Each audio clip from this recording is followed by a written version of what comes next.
Selon les récits des livres d'histoire, la déferlante des troupes allemandes, menée de main de fer par le général von Barfeld, s'est abattue sur les villes avoisinantes de Charleroi dans un premier temps.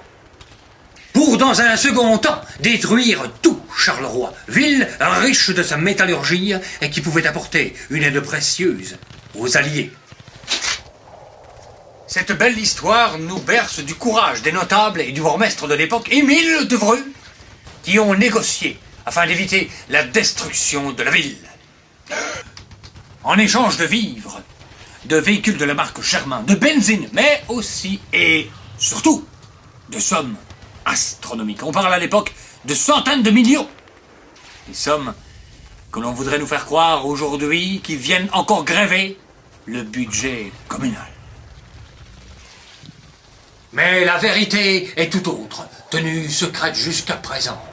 Celle de la légende de l'Air Force Condor Carolo. C'est en secret qu'ils ont constitué une armée de résistance digne de ce nom.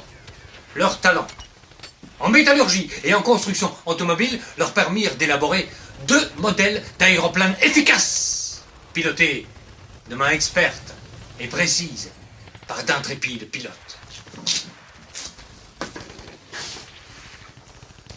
Déjà précurseurs en biotechnologie, ils ont défié les lois de la biologie en créant une toute nouvelle espèce, l'Icondor Carolo. Un croisement entre un rapace féroce et un dinosaure, retrouvé dans le fond des mines, peu connu, mais redoutable, le Dinquersaurus. Son envergure, son agilité, son intelligence de grand stratège ont permis d'ouvrir la voie à nos fous volants, qui ont pu bombarder les troupes allemandes avec une autre arme redoutable, fabriquée, elle, par chacun des citoyens Carolo.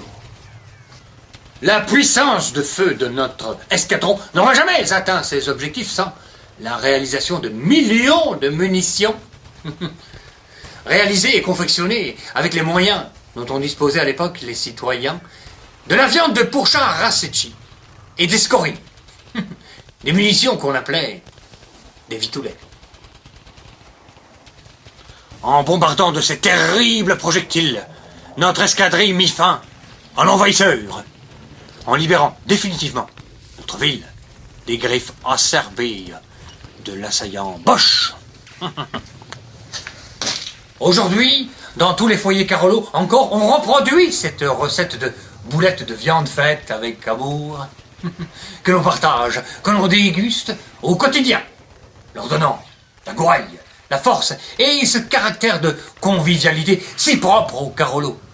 Peu d'entre nous le savent, mais ils font par là même un geste d'hommage à tous ces héros qui sauvèrent Charleroi.